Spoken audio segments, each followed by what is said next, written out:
সকল প্রশংসার মালিককে, সকল ক্ষমতার উৎসকে। কেউ যেটা পারে না পারে কে, কেউ যেটা দেখে না দেখে কে, কেউ যেটা দেয় না দেয় কে, সে আল্লাহর জন্য আমরা পড়ব আলহামদুলিল্লাহ। সবাই পড়ি রব্বানা লাকাল হামদ হামদান কাসীরান তাইয়িবান মুবারাকান ফীহি ইয়া রাব্বি লাকাল হামদু কামা ইয়ানবাগি লিজালালি ওয়াজহিকা ওয়া আযীমি সুলতানিকা। লাকাল হামদু বিল ঈমান, লাকাল হামদু বিল ইসলাম, লাকাল হামদু বিল কুরআন। আমরা প্রশংসা করলাম কার? সব সময় প্রশংসা করব কার? আল্লাহর প্রশংসা করলে লাভ না লস? লা ইন শাকারতুম লা আযীদান্নাকুম ওয়া লা ইন কাফারতুম ইন্না আযাবি লাশাদীদ। যদি আমার নিয়ামতের শুকরিয়া করো, আল্লাহ বলে আমি নিয়ামত আরো বাড়িয়ে দেব, আর যদি নাশুকরি করো আমি শাস্তি দেব। জেনে রেখো আমার শাস্তি বড় ভয়ঙ্কর। আমি আল্লাহ সহজে ধরি না, ধরলে ধরে ধরে ধরে না, ধরলে আল্লাহ। এটা আল্লাহর সুন্নাত, সব সময় ধরবে না, মাইট দিবে একদিন। কয়দিন? একদিন ঘূর্ণিঝড় বুলবুল দিয়ে সব বুলবুল বানায় ফেলবে। একদিন তিনি নার্গিস পাঠাবেন, একদিন পাঠাবেন সিডর, একবার ডেঙ্গু জ্বর দিয়ে সব শেষ করে দিবে, ঠিক কিনা? কিছুদিন আগে একটা জ্বর হয়েছিল না এই দেশে, জ্বরের নাম কি? জ্বরের নাম বুলবুল। ডেঙ্গু জ্বর কোন মশা কামড়াইলে এই জ্বর হয়? এডিস। সবই তো জানেন আপনারা, মাশাআল্লাহ। এগুলো আমাদের হাতের কামাই। যাহারাল ফাসাদু ফিল বাররি ওয়াল বাহর বিমা কাসাবাত আইদিন নাস। জলে স্থলে যা দেখা যায় এগুলো আমাদের হাতের কামাই। আমরা ভালো হইলে আযাব গজব আসবে, আর আমরা যদি নাফরমানি শুরু করি, আযাব আর গজব দিয়ে আমাদেরকে পানিশমেন্ট দিবে কে? আমরা কি আল্লাহর রহমত চাই না শাস্তি চাই? আমরা আল্লাহর রহমতের ভিখারি। এজন্য সব সময় আমরা সুখে দুঃখে, সকালে বিকালে, শীতকালে গ্রীষ্মকালে একটা সত্তার প্রশংসা করব, চিল্লায় বলতে হবে তিনি কে? আল্লাহর প্রশংসা করব, অভিযোগ করব না কখনো। অভিযোগ করবেন? অনেকে অভিযোগ করে, আল্লাহ আমার এটা দেয় নাই, ওইটা দেয় নাই, আমি এটা পাই নাই, ওইটা পাই নাই। ও পায়, আমি পাই না কেন? ওর চাকরি হয়, আমার হয় না কেন? ওর ব্যবসায় লাভ, আমার লস কেন? ওর বউ সুন্দরী, আমার টাকা লাগেন? আছে না নাই? না, অভিযোগ করবেন না।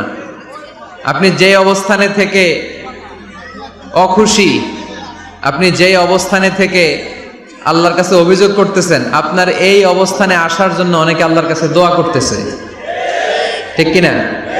কিন্তু আপনি এই অবস্থানে খুশি না। অনেকে এই অবস্থানে আসতে চায়, তাদের স্বপ্ন যে তারা একদিন আপনার স্থানে আসবে, কিন্তু আপনি আপনার জায়গায় থেকে খুশি না। এজন্য উনজুর ইলা মান হুয়া আসফালা মিনকা, তোমার চেয়ে যে খারাপ অবস্থায় আছে তার দিকে তাকাও, তাহলে তোমার মনের দুঃখ ঘুচিয়ে দিবে কে? আপনার চেয়ে যে খারাপ অবস্থানে আছে তার দিকে দেখেন কি অবস্থা। আপনি এইটা চান, ওইটা চান, কত কিছু লাগবে আপনার। হসপিটালে যে দেখেন ক্যান্সারে আক্রান্ত রোগীদের কি অবস্থা দেখেন। ক্যান্সার যার নেই কোনো অ্যান্সার, বাঁচবে না সে। ওরে যে জিজ্ঞেস করেন, ভাই আমি তো বাড়ি চাই, গাড়ি চাই, আমার অনেক অভিযোগ, আমি এটা চাই ওটা চাই, তুমি কি চাও? ক্যান্সার আক্রান্ত রোগীটা বলবে, আমি কিচ্ছু চাই না, আমি খালি বাঁচতে চাই। ক্যান্সার আক্রান্ত রোগীটা কি চায়? শুধু কি চায়? বাঁচতে চায়। আর আমাদের অনেক কিছু লাগবে। এজন্য বেঁচে যে আছি এই জন্যই আলহামদুলিল্লাহ। শ্বাস প্রশ্বাস যে নিতে পারতেছি, বেঁচে আছি, অনেক দিয়েছে প্রভু, আর কিছু লাগবে না। আলহামদুলিল্লাহ পড়েন। চাওয়ার কোনো শেষ নাই, আছে? লাউ আন্না লিকুল্লি ইবনি আদম ওয়াদিয়ান মিন যাহাব আহাব্বা আইয়াকুনা লাহু ওয়াদিয়ান ওয়া লা ইয়ামলা ফাহু ইল্লা তুরাব। প্রত্যেক বনি আদমকে আল্লাহ তাআলা একটা করে স্বর্ণের পাহাড়ের মালিকও যদি বানিয়ে দেয়, কিসের পাহাড়? সবাই বলেন। দেখছেন কোন দেশে আছে? সৌদি আরব স্বর্ণের পাহাড় নাই, স্বর্ণের খনি আছে। স্বর্ণের পাহাড় এই পৃথিবীতে হবে না, স্বর্ণের পাহাড় পাওয়া যাবে জান্নাতে, ঠিক কিনা? প্রত্যেককে যদি আল্লাহ একটা করে স্বর্ণের পাহাড়ের মালিকও বানিয়ে দেয়, তারা আরো একটা স্বর্ণের পাহাড়ের মালিক হতে চাইবে। আচ্ছা বুঝে শুনে উত্তর দেন তো, আল্লাহ যদি আমাকে একটা স্বর্ণের পাহাড়ের মালিক বানিয়ে দেয়, আমার 14 পুরুষ এই পাহাড়, স্বর্ণের পাহাড় কেটে কেটে ভেঙে ভেঙে বিক্রি করে খেয়েও এই পাহাড়ের অর্ধেকও কি শেষ করতে পারবো? তাহলে আরেকটা লাগবে কেন? স্বভাব, ঠিক কিনা? স্বভাব। তো একটা স্বর্ণের পাহাড়ের মালিক যদি আমি হই, আমার 14 পুরুষ খেয়েও শেষ করতে পারবে, তারপরেও আমি আরেকটা কেন চাই? স্বভাব। আল্লাহর হাবিব বললেন এটা স্বভাব। ওয়ালাই ইয়ামলা আফাহু ইল্লা তুরাব, কবরের মাটি ছাড়া কোনো কিছুই তার এই জিহ্বাটারে থামাতে পারবে। যার আছে যত বেশি, তার আরো চাই তত বেশি। মানুষের আছে যত বেশি, তার চাই তত বেশি। শেখ সাদি রাহিমাহুল্লাহ, ইরানের বিখ্যাত কবি, বালাগাল উলা বিকামালিহি কাশাফাদ দুজা বিজামালিহি, এই কবিতা লিখে বিখ্যাত হয়েছিলেন। তো ওনার একটা সময় আর্থিক দৈন্যতা যাচ্ছিল, টাকা পয়সা ছিল না, ফলে পায়ে দেওয়ার মতো জুতা ছিল না। কি ছিল না? জুতা ছিল না। তো খুব আফসোস করে একদিন মনে মনে আল্লাহরে বলে, আল্লাহ আমি এত বড় কবি, আমার পায়ে দেওয়ার মতো জুতা নাই। আহা, আফসোস করে ঘর থেকে বের হয়েছে। বের হয়ে দেখে এক ভিক্ষুক ভিক্ষা করে, ওই ভিক্ষুকের 2টা পাই নাই। ভিক্ষুকের 2টা, আর কবি সাহেবের কি নাই?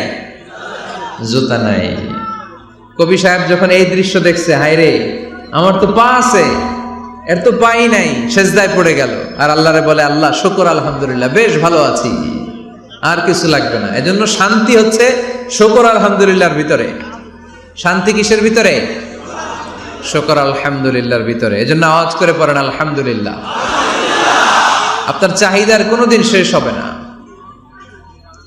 দেখবেন যার পা নাই, সে পা দেখে আফসোস করে, ইস লোকটা হেঁটে যায়, কি সুন্দর যায়, আমি তো হাঁটতে পারি না, যদি হাঁটতে পারতাম, যদি 2টা পা থাকতো। যার পা আছে, সে সাইকেলওয়ালাদেরকে দেখে আফসোস করে, ইস আমার যদি একটা সাইকেল থাকতো তাহলে তার হাঁটা লাগতো না, সাইকেল দিয়ে বাজারে যেতাম। যার সাইকেল আছে, সে আবার হুন্ডাওয়ালাদেরকে দেখে আফসোস করে, ইস একটা হুন্ডা যদি থাকতো তাহলে তো ভোঁ ভোঁ করা যাইতো না।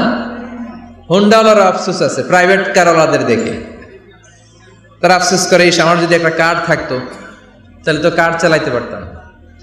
যাদের প্রাইভেট কার, এদেরও আফসোস আছে, ইস আমার যদি একটা হেলিকপ্টার যদি থাকতো তাহলে তো উড়াল মারতে পারতাম, ঠিক কিনা?